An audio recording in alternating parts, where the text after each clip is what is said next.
Amigas y amigos, muy buenas tardes. Bienvenidos a su espacio Silvia en Perspectiva.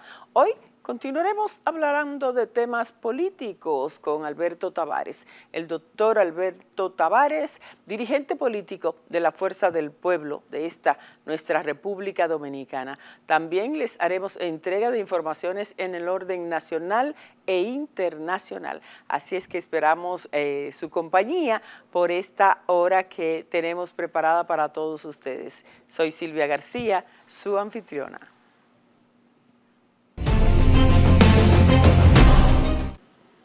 En Silvia en Perspectiva, nuestro comentario.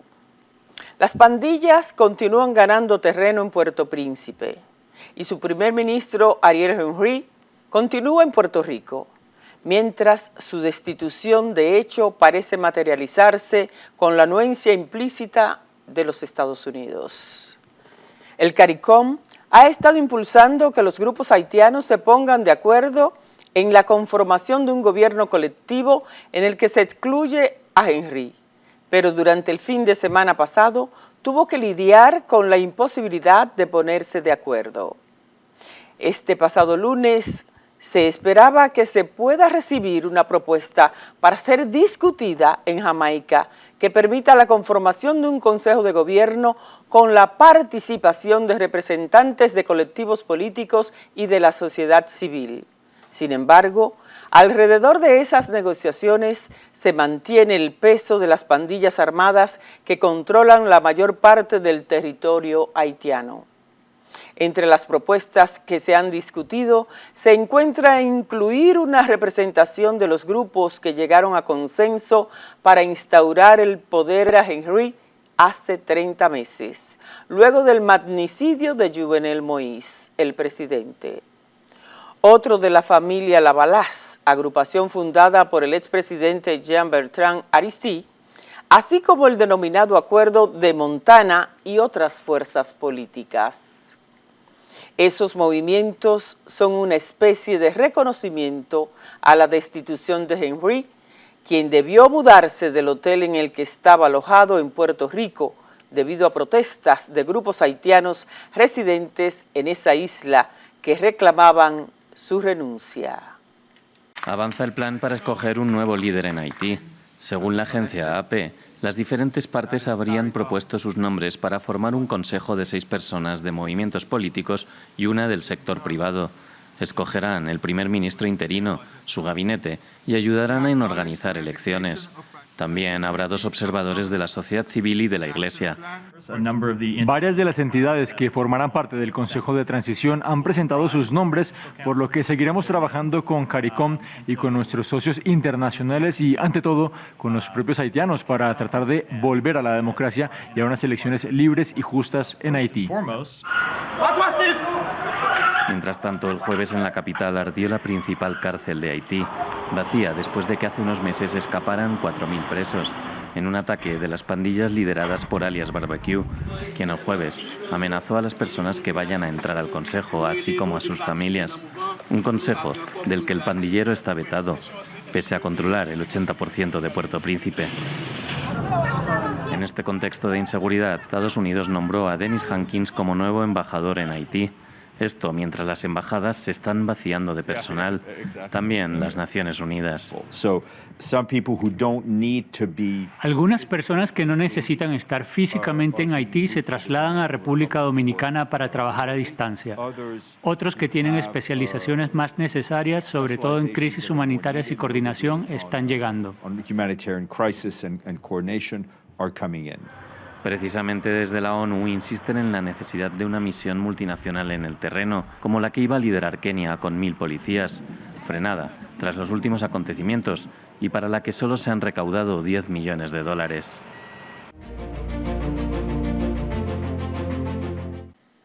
Momento de servirles algunas informaciones en el orden nacional. La Comunidad del Caribe, CARICOM, celebró el pasado lunes una sesión especial en la capital de Jamaica, en la que se discutió la transición en Haití, con la participación de Naciones Unidas. Ha informado el portavoz de la Secretaría General de la ONU, Stephen Dujarric. El objetivo de esa reunión fue fomentar el apoyo para una restauración de las instituciones democráticas lo antes posible, dijo Dujarric. La reunión tuvo lugar en Kingston, sede jamaiquina de CARICOM, y por parte de la ONU ha asistido Early Conteeney-Retrick, el jefe de gabinete de Antonio Guterres, al que acompañarán otros actores internacionales que Dujarric no especificó. La crisis en Haití se agravó desde el pasado fin de semana al conocerse que Henry no pensaba convocar elecciones hasta agosto del año que viene, lo que inmediatamente provocó escenas de enorme violencia en Puerto Príncipe, con asaltos armados a comisarías y cárceles. Continuando con las informaciones, les contamos que Fideicomiso Pro Pedernales implementará estrategia de sostenibilidad en Cabo Rojo y debemos decirles que el Fideicomiso Pro Pedernales, la Fundación Sur Futuro y la Dirección General de Alianzas Público-Privadas como fideicomisente firmaron un acuerdo de colaboración interinstitucional para el desarrollo y la ejecución de estrategias a fin de impulsar el crecimiento turístico basado en la sostenibilidad ambiental y social de la provincia Pedernales y la región Enriquillo. Las entidades velarán por el desarrollo de capacitaciones e inducciones que refuercen conocimientos y que a la vez sean propicias para cerrar las brechas de género. De igual forma, convienen en fomentar actividades que favorezcan la inclusión de los jóvenes y la prevención de la explotación sexual de niñas, niños y adolescentes. El PRD continúa recorriendo el país. El Partido Revolucionario Dominicano PRD, encabezado por sus más altos dirigentes, en especial su presidente y candidato presidencial, el ingeniero Miguel Vargas Maldonado, han continuado recorriendo el país desde que pasaron las elecciones municipales. Esto en aras de apoyar a sus candidatas y candidatos a diferentes posiciones congresuales y a la presidencia y vicepresidencia de la República, que como candidatos el PRD lleva a Miguel Vargas y a Joel Díaz. El pasado fin de semana, el secretario nacional de organización, Ramón Arnaldo Pimentel, el presidente de la región Este, Cruz Tineo, entre otros dirigentes, recorrieron la región, concluyendo en La Romana, donde la dirigencia, los candidatos a diputados y el senador se encontraron en su local del municipio cabecera y analizaron los pasos a dar en aras de lograr apoyo hacia las elecciones de mayo próximo. Veamos algunas imágenes en ese sentido.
Señores, si el Grupo Punta Cana y la empresa Eurelius suscribieron un convenio para implementar un proyecto de generación energética solar que generará más del 50% de la energía consumida en la comunidad de Punta Cana, contribuyendo al desarrollo de un destino más sostenible.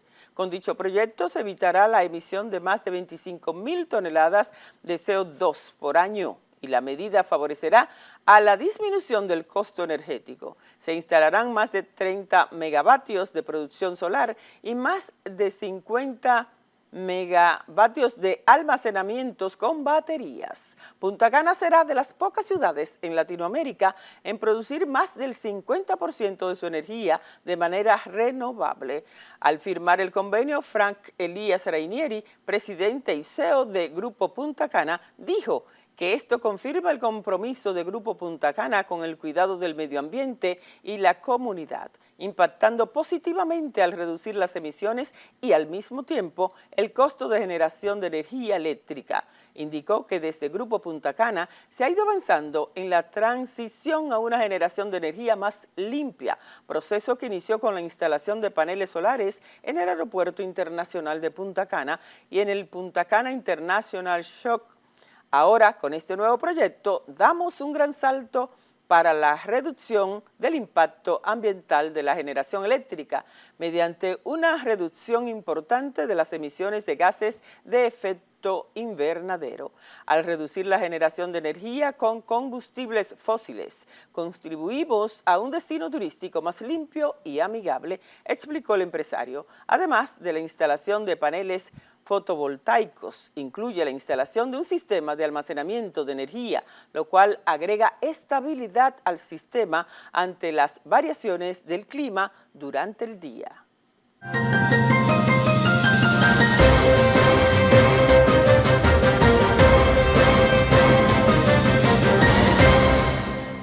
Tenemos un país hermoso. Sin embargo, debemos rescatarlo.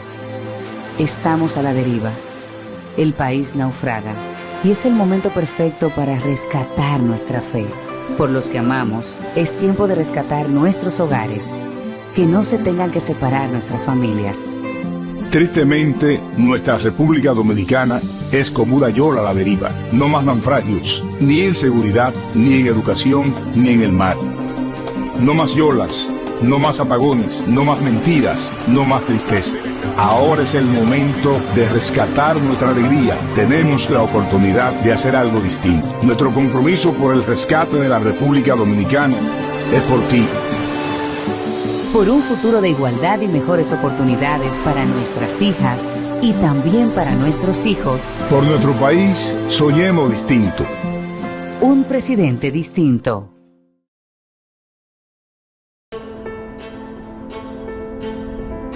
Por pequeña que parezca, una gota cuenta. Cada árbol cuenta. Cada segundo. Cada paso. Cada lanzamiento. Cada jugada. Cada persona en el mundo. Cada voto cuenta. Participa en las elecciones de 2024 y dale valor a tu voto. Por ti y la democracia. Junta Central Electoral. Garantía de identidad y democracia.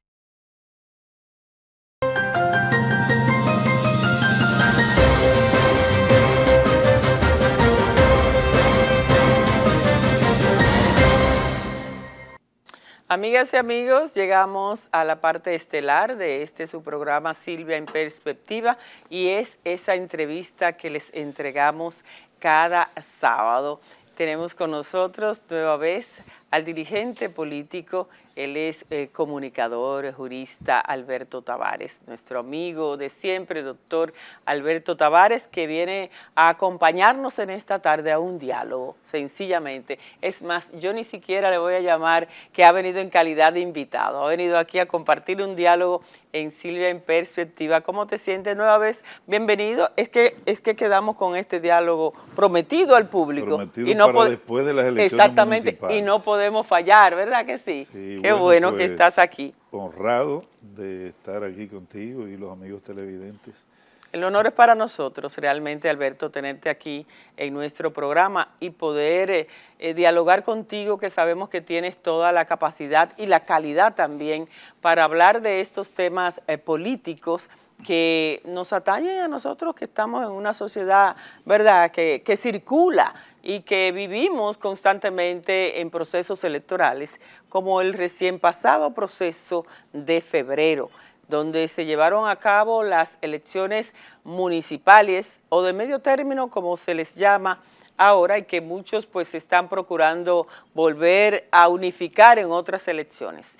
Háblanos, Alberto, y te doy el espacio para que nos puedas decir qué pasó en ese proceso electoral, por qué entonces tantas personas no fueron a votar, a qué se puede atribuir, y también la baja votación de los partidos de oposición.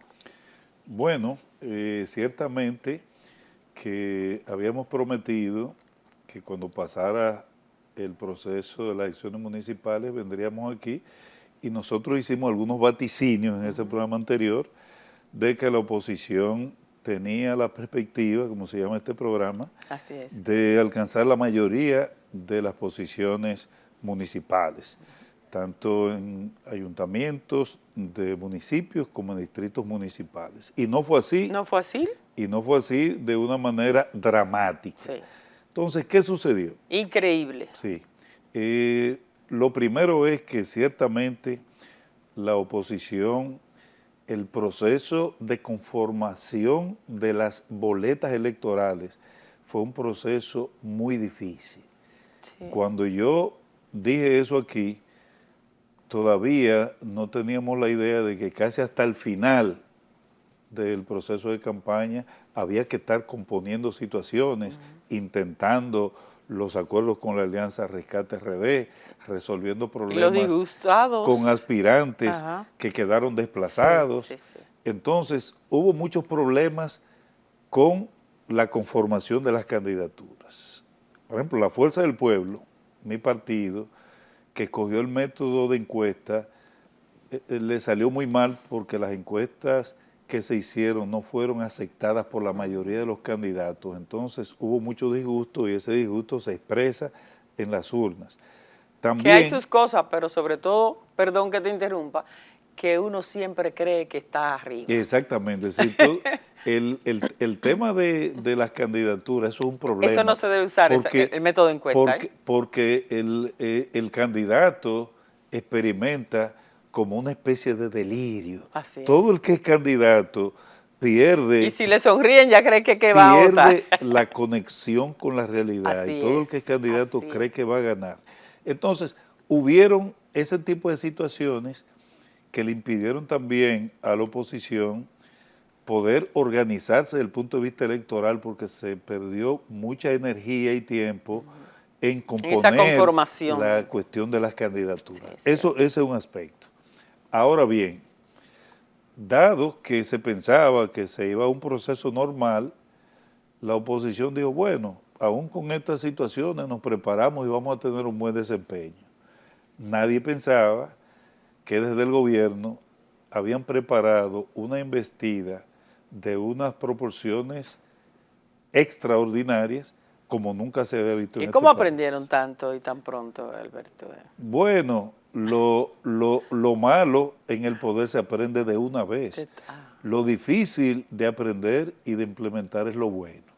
Lo malo se aprende de una vez y siempre aparecen consejeros para el tigueraje político, que fue lo que se implementó en estas elecciones. Y unos asesores que vienen y una Entonces, cosa así. El presidente Leonel Fernández, en una reunión de la dirección central del partido, dijo lo siguiente, una reunión que se realizó el sábado antepasado.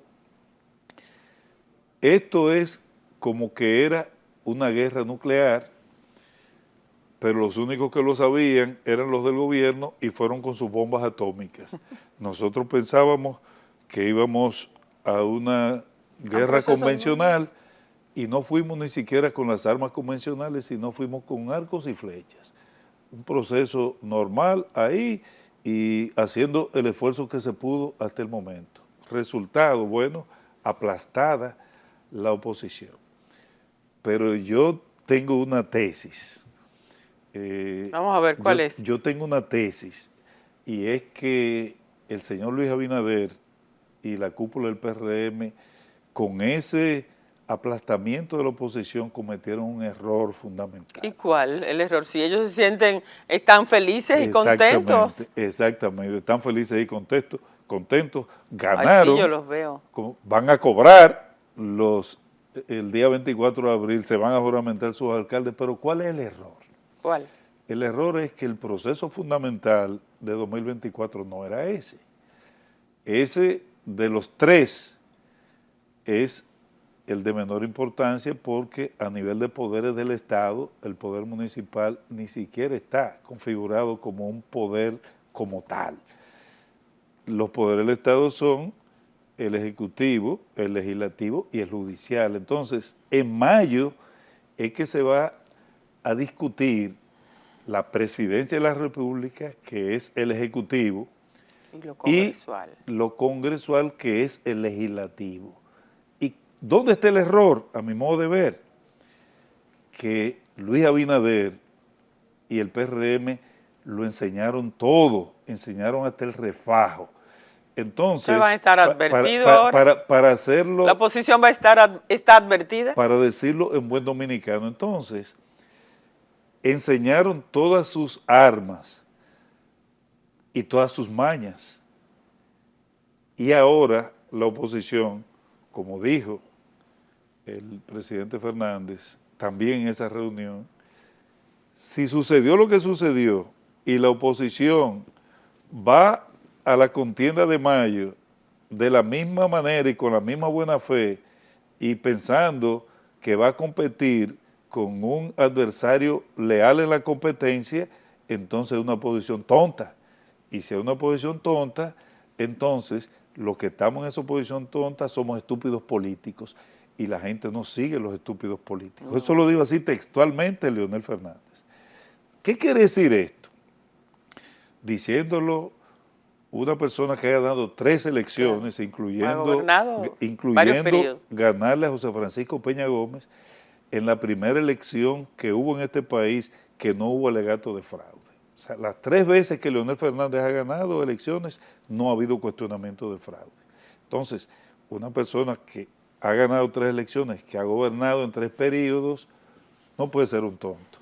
Y si él mismo entiende que a la oposición prácticamente lo tomaron de tonto porque pensaban que iba a una competencia con un partido que se dice moderno y que se dice de la nueva política, y lo que vino fue a arrebatar, utilizando no solo los recursos del Estado de manera exagerada, sino hasta la propia Policía Militar Electoral. De hecho... ¿Y cuáles son las evidencias de eso, Alberto? No, las evidencias son abundantes. La Organización Participación Ciudadana presentó un informe a la Junta Central Electoral donde presentó videos, fotografías, testimonios, donde quedó claro...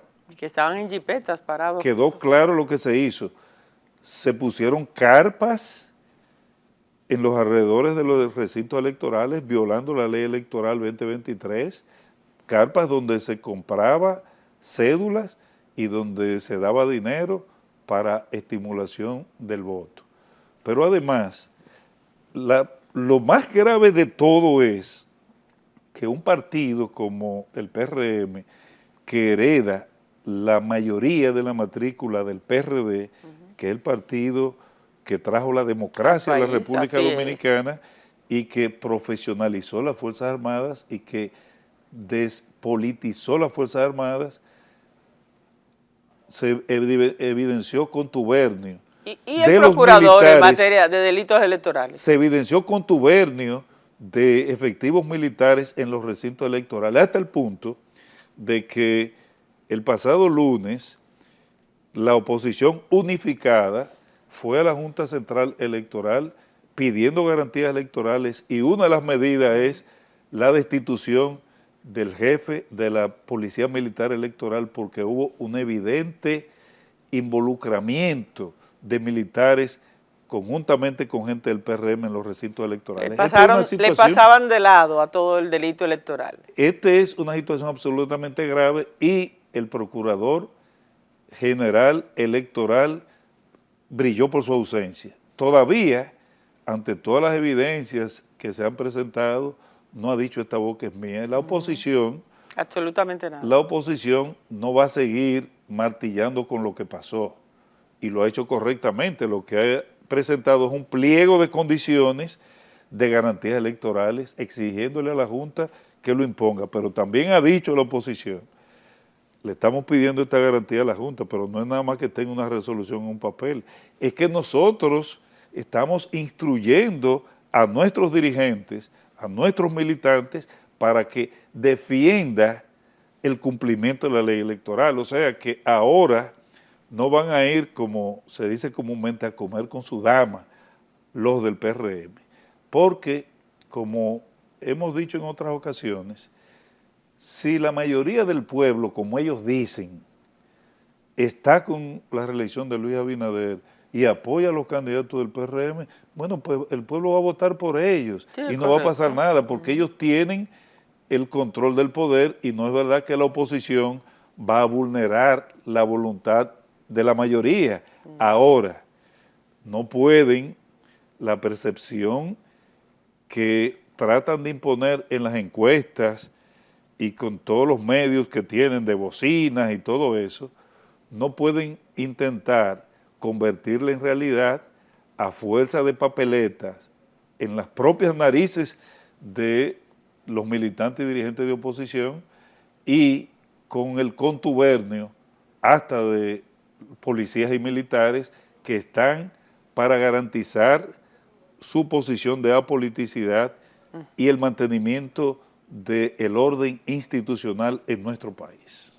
Claro, pero realmente en cuanto a la policía, y se supone que ellos con el procurador de delitos electorales, los fiscales, ¿verdad?, que fueron creados, estaban para trabajar esa parte. Más yo confiaba un poco más en la parte judicial, o sea, en la Procuraduría de Delitos Electorales, en la Fiscalía, porque el asunto de los militares es un poco incontrolable, porque ellos siempre quieren obedecer las órdenes de quien está en el poder en ese momento.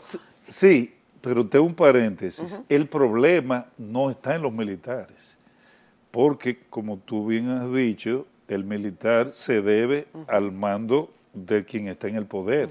El problema está en cómo se rebajó el presidente de la República, Luis Abinader, y los altos dirigentes del PRM en utilizar ese poder que tienen sobre la fuerza militar, el presidente como comandante en jefe de las Fuerzas Armadas de la Policía Nacional, y no deslindar lo que es una contienda política de lo que son las atribuciones constitucionales de los militares y los policías de garantizar el orden público y la defensa y la seguridad nacional. Esto es un tema, unas elecciones, un tema de seguridad nacional. Claro, claro. Si se desborda, que no se cree en el arbitrio del militar que está ahí, pudiéramos degenerar en la violencia política, que es una situación que consideramos que no debe presentarse jamás en la República Dominicana. Así es. Mira, Alberto, con tu anuencia vamos a hacer una brevísima pausa,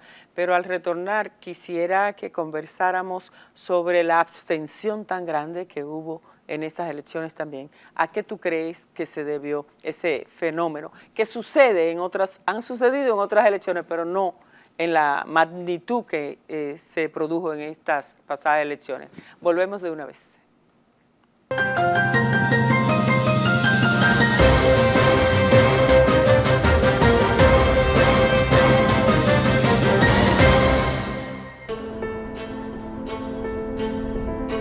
Por pequeña que parezca, una gota cuenta.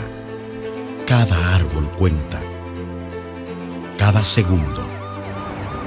Cada paso.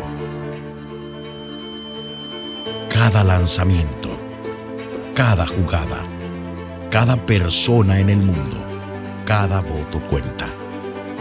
Participa en las elecciones de 2024 y dale valor a tu voto. Por ti y la democracia. Junta Central Electoral. Garantía de identidad y democracia.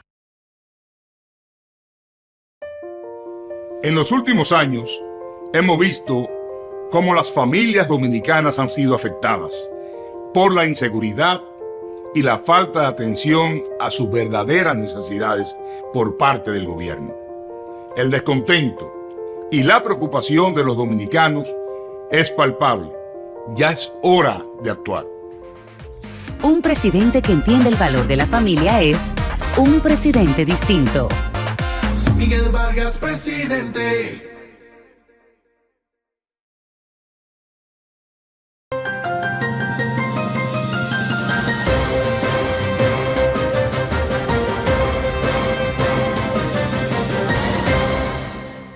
Continuamos conversando con el doctor Alberto Tavares, dirigente político. Él es miembro de la Fuerza del Pueblo, de la alta dirección de la Fuerza del Pueblo, y está conversando con nosotros en esta tarde. Al irnos a la pausa, decíamos que queremos saber cuál es la opinión de Alberto en cuanto a esa gran abstención que hubo en estas pasadas elecciones, lugares donde más del 60% del padrón electoral no fue a firmar, por ende no votó.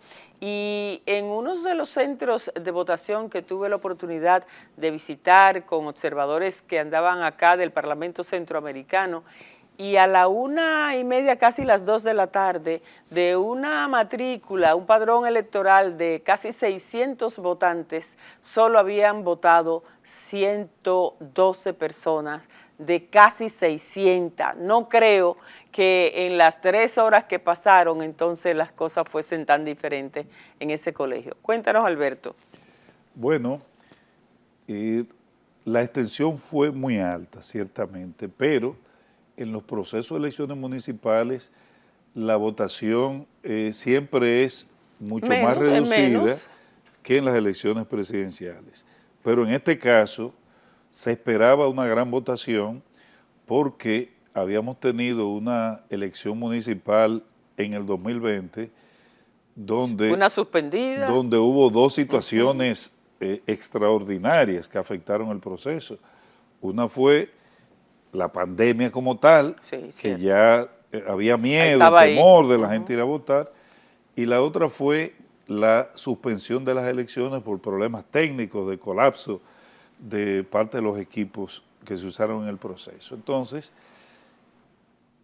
es increíble, insólito, que con esas condiciones en el 2020 hubo una votación más alta que en el 2024. Eso es lo extraño, lo raro. Entonces, la media general de la abstención fue de 53.3%, sacándolo del voto en el exterior.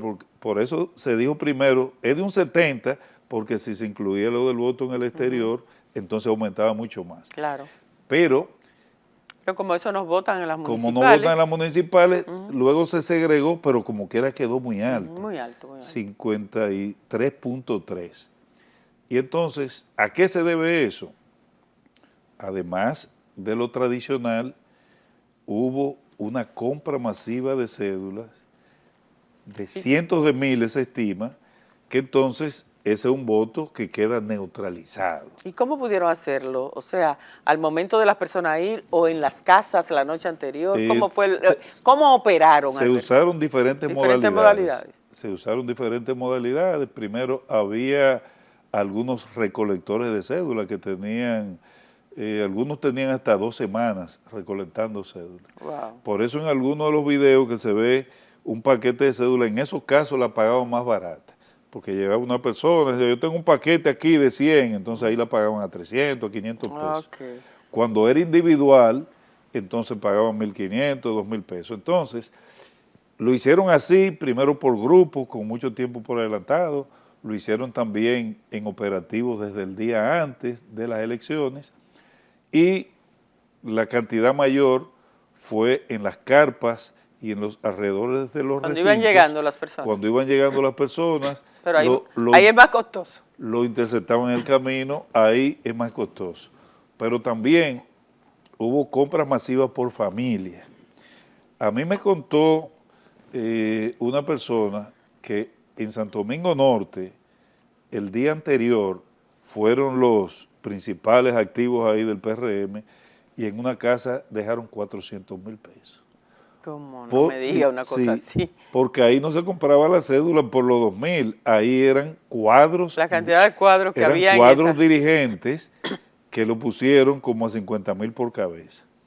Y también esa era una cotización. Si era un dirigente connotado de la Fuerza del Pueblo, del PLD, entonces llegaban hasta 50.000 por persona. Si tenían en conocimiento esos de alguna casos. situación particular que pudiesen estar pasando. Entonces ahí mismo iban y las resolvían. No, que yo sé que tú tienes este problema, que mira, aquí Porque lo en vamos Santo a Domingo, resolver. mencionas a Santo Domingo Norte y estaba precisamente dentro de las encuestas y todo eso, que no perdía el candidato de Santo Domingo Norte. Ahí se cambió Sí. dramáticamente la proyección del resultado porque Carlos Guzmán Era el alcalde y aparte de es eso. un alcalde Y era que- por los 3 partidos que estaba apoyado. Exactamente, se dio la alianza, es un alcalde que tiene muy buena aceptación, ha hecho muy buen trabajo allí, tenía toda la estructura del ayuntamiento también en Realmente la campaña. impresionó que no.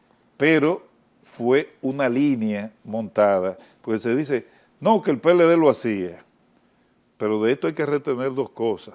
Uno, nunca se hizo en una elección anterior un montaje para todos los recintos electorales. Había candidatos en algunos lugares donde el partido de gobierno estaba más flojo, o entendía que estaba más flojo, ahí hacía algunas artimañas. rejuegos y sus cosas. Algunos rejuegos, algunas cosas también mal hechas que uno no comparte. Claro. Pero era focalizado, era en algunos lados. Ahora fue orquestado Universalizado. un plan en los 4.295 recintos electorales que tiene el país. En todos había una logística montada Pero entonces ahí para hacer lo mismo. Pero eso fue un dineral que se tuvo que invertir ahí. No, aquí se está hablando de miles de millones de pesos.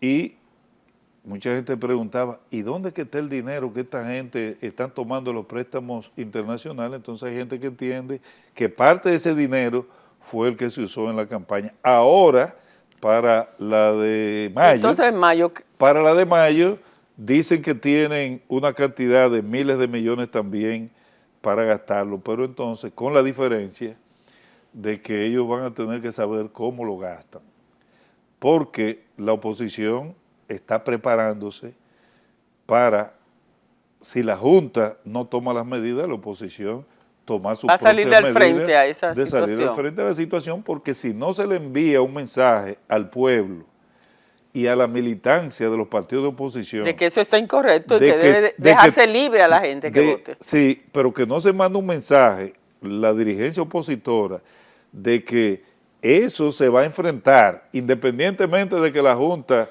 o el Procurador General Electoral se haga de la vista gorda, que la dirigencia de la oposición lo va a enfrentar con respeto a la ley y de manera civilizada, pero lo va a enfrentar. Entonces, si no se manda ese mensaje, la gente va a decir, no, pues esta gente ya hay que dejarle esto y ellos ganaron. Entonces, por eso la oposición se está preparando. Es que no, yo no voy a votar, como dijeron algunos. Porque Exacto, eso como quiera se queda. Entonces, la oposición se está preparando, se está organizando. Hubo esta presentación del pasado lunes que mandó un mensaje claro de que no es verdad lo que la gente dice, de que no, que la oposición que no está unificado, que Danilo, que no quiere a Leonel, que esto, que la gente de Leonel, que no... Que lo de Leonel no quieren a Danilo. Y realmente hubo una alianza sincera que la para... alianza no es sincera. La alianza en sentido general fue sincera. Siempre hay detalles, algunos lugares donde se presenta una situación, pero hasta ahora no ha habido ninguna situación que ninguno de los partidos participantes de la alianza pueda reclamarle al otro, y por eso el lunes fueron juntos todos los partidos, tanto los de la Alianza Rescate RD como de la coalición Ganaremos, que apoyan a Leonel Fernández, como otros partidos de oposición que llevan candidaturas propias, porque no se ha evidenciado que hubo traición dirigida desde las direcciones de los partidos. Entonces eso crea un ambiente favorable para que el gran acuerdo senatorial al que se llegó y que todavía no se ha difundido, porque todavía hay gente que piensa, no, que debían ir juntos a la presidencial.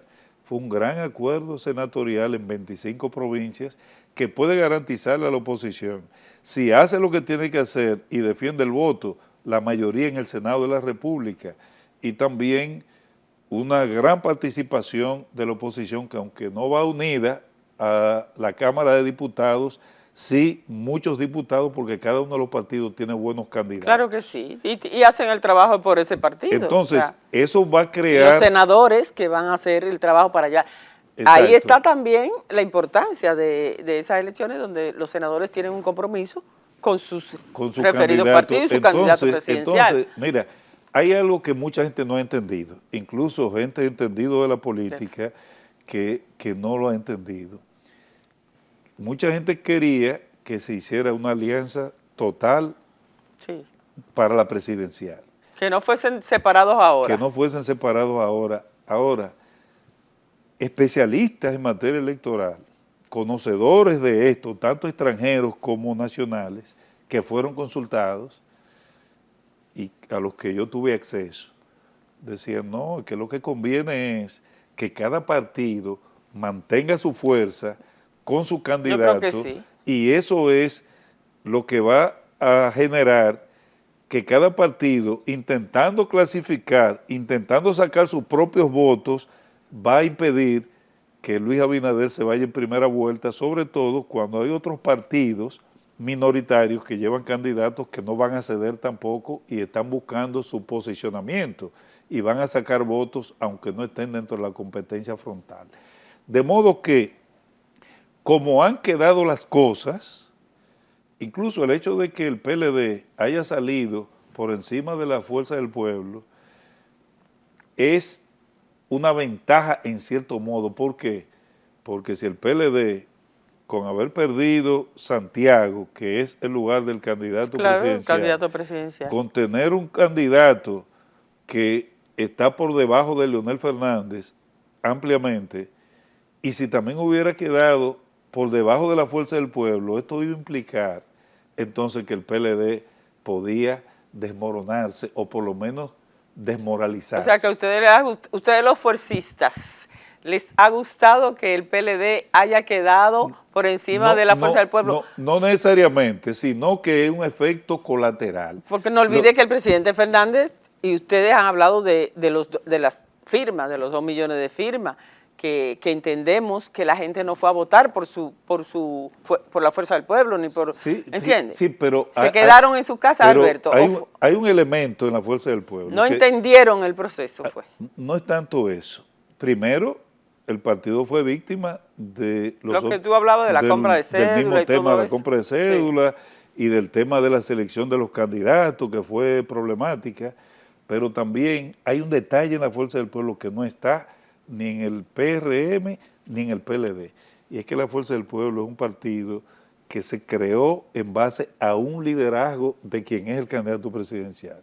El PRM no se creó alrededor de Luis Abinader. Y es muy reciente, realmente no, ¿cierto? Es un partido que tiene su estructura y su liderazgo. Claro. El PLD no se creó alrededor de Abel Martínez, ni es el líder fundamental de ese partido. La Fuerza del Pueblo se crea y se desarrolla en base al liderazgo fundamental de Leonel Fernández. Entonces, el que es de la Fuerza del Pueblo no tiene tanta motivación de ir a votar a un proceso si no está Leonel Fernández como si está Leonel Fernández. Entonces, no es que en la Fuerza del Pueblo nos alegramos de que el PLD haya salido nos con mayor haya superado, votación. no, sino que como un resultado colateral y como han resultado las cosas, ellos, esa situación los ha motivado y los ha mantenido activos. O sea que eso conviene.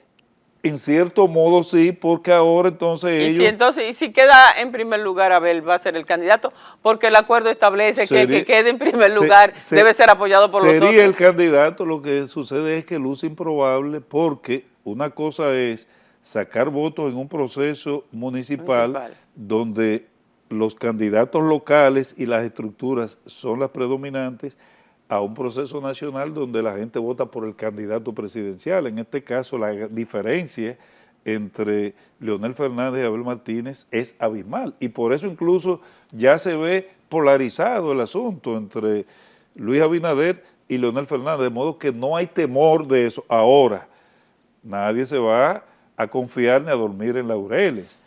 El PLD demostró que es una estructura política que mantiene su fortaleza, y la Fuerza del Pueblo ahora va a corregir situaciones internas, cuestiones estructurales, y va a aglutinar toda la fortaleza partidaria alrededor de nuestros candidatos a senadores, a diputados y sobre todo a la candidatura presidencial del doctor Leonel Fernández. Se nos terminó el tiempo, pero mira, nueva vez vamos a hacer dos promesas aquí.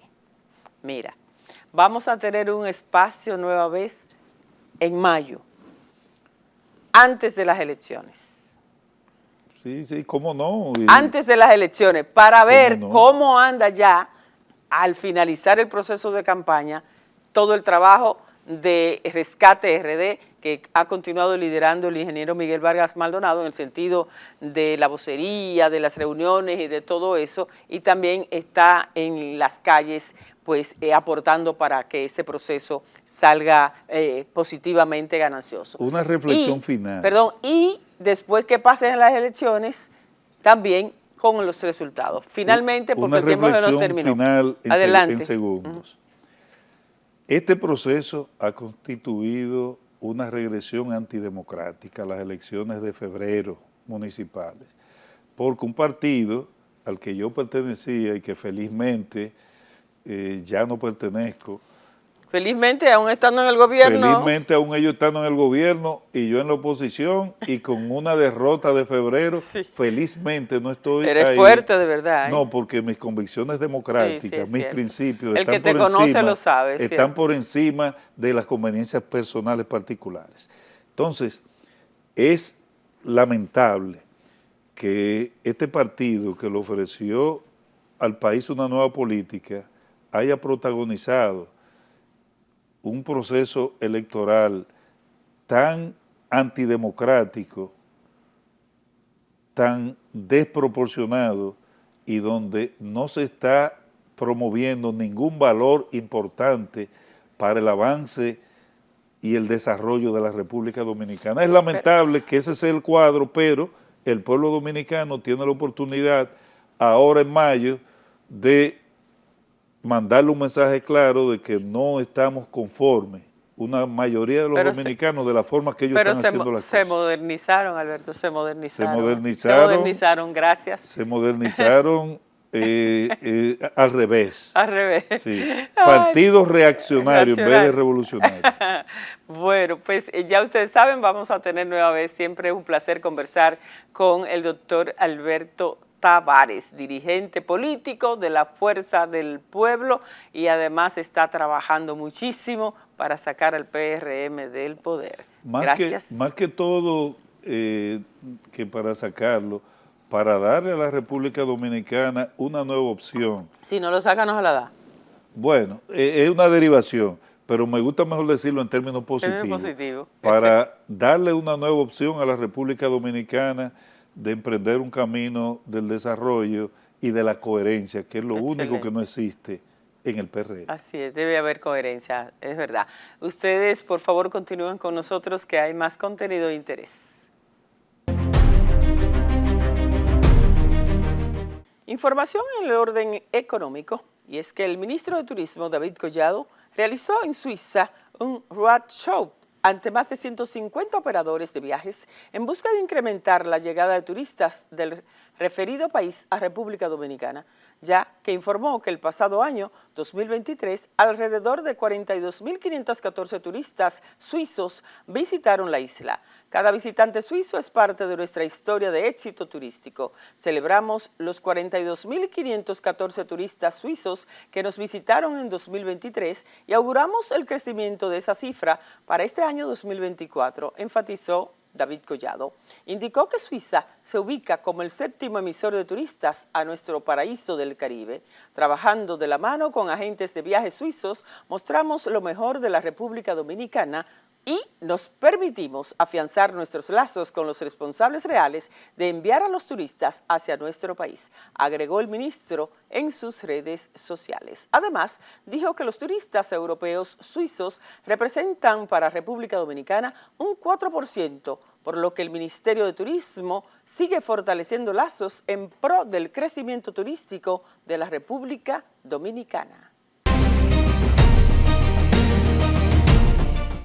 Con Suecia, la OTAN es mayor y más fuerte frente a Rusia. La bandera de Suecia fue izada en la sede de la OTAN, formalizando la adhesión del 32% del Estado miembro. Vladimir Putin ha fracasado en su tentativa de debilitar a la OTAN, dijo su secretario general Jens Stoltenberg.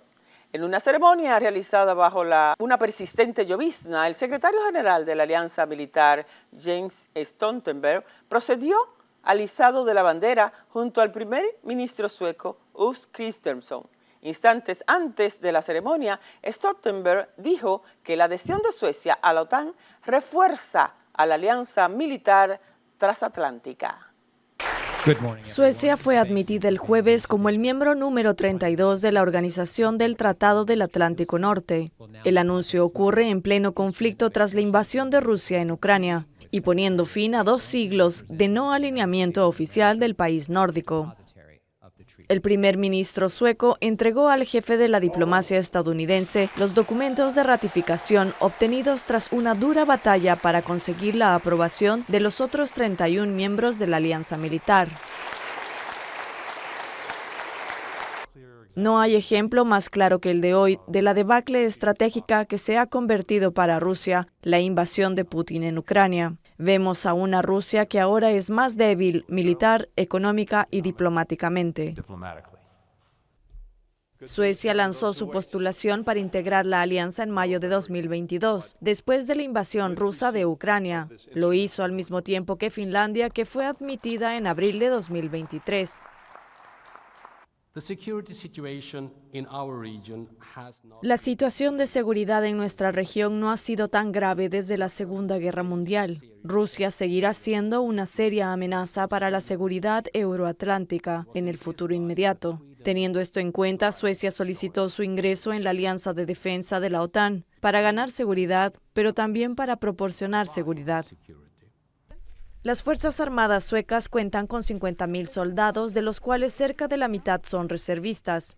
El primer ministro sueco declaró en enero que su país está dispuesto a proveer tropas a las fuerzas de la OTAN en Letonia. Rusia ha prometido contramedidas por el ingreso de Suecia en el organismo, especialmente si efectivos militares y equipos de la OTAN se despliegan en ese país. La entrada de Suecia implica para Moscú que el mar Báltico está ahora rodeado de países miembros de la alianza, y algunos analistas lo describen como un lago de la OTAN. Momento de llevarles algunas informaciones internacionales. Violencia en las calles, disturbios y asesinatos. Ese ha sido el panorama de Haití en las últimas semanas, hasta que el primer ministro saliente tomó una decisión.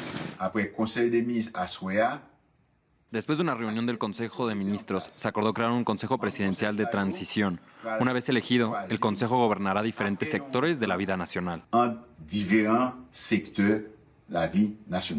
Una dimisión impulsada por las pandillas del país, que aprovecharon la salida de Henry del territorio para lanzar un mensaje que pueden hacerle frente al Estado. Si Ariel Henry no renuncia, el país sufrirá un genocidio. Ahora, tras la renuncia de Henry, que es sospechoso por el magnicidio de Jovenel Moïse y que prometió abandonar el poder el 7 de febrero, muchos se preguntan qué es lo que sigue para Haití. El primer paso es la creación de un Consejo de Transición, conformado por partidos políticos y representantes civiles, con 7 miembros y 2 observadores, y que se espera sea anunciado oficialmente en las próximas 48 horas. Una vez oficializado, Henry presentará formalmente su renuncia y el Consejo designará a un primer ministro interino, todo con un objetivo final, el anuncio de una nueva fecha de elecciones presidenciales, algo que por otra parte tampoco representa ninguna garantía, según los analistas. Es un Estado que no se hace responsable ante la población, así que tenemos que entender que para la mayoría de personas, que haya un primer ministro hoy o mañana, no habrá ninguna diferencia en sus vidas si ese gobierno no hace nada para apoyarlos desde el principio. Desde el asesinato de Jovenel Moïse en julio de 2021 a la delicada situación humanitaria y económica del país se han sumado una fuerte crisis política, sin cargos elegidos por el pueblo desde 2016. Ahora se espera que con la creación del Consejo de Transición el país recupere cierta estabilidad. En una carta enviada por la tarde el pasado domingo a CARICOM, actores políticos, incluido Fanmi Lavalas, Montana, de los sectores privado, religioso, sindical y de la diáspora, presentan a CARICOM una propuesta para poner fin a la crisis. Proponen un modelo de gobierno de transición por un periodo de 18 a 24 meses. En este documento se colocan marcadores para excluir sutilmente a determinadas figuras políticas. La página del primer ministro Ariel Henry, atrapado en el extranjero desde hace 8 días, ha pasado según esta propuesta para poner fin a la crisis. En esta carta dirigida a CARICOM y de la que un periódico de circulación nacional ha tenido la copia, dice que los representantes de los pueblos, principales sectores políticos, cívicos y privados de Haití, de las instituciones religiosas y de la diáspora, también tomaron nota del fin de la misión del gobierno liderado por Ariel Henry. Amigos y amigas de esta su revista semanal de variedades, Silvia en Perspectiva, gracias por habernos acompañado en la tarde de hoy. Esperamos en Dios tenerles también el próximo sábado. Pasen feliz restos del fin de semana. Bye bye.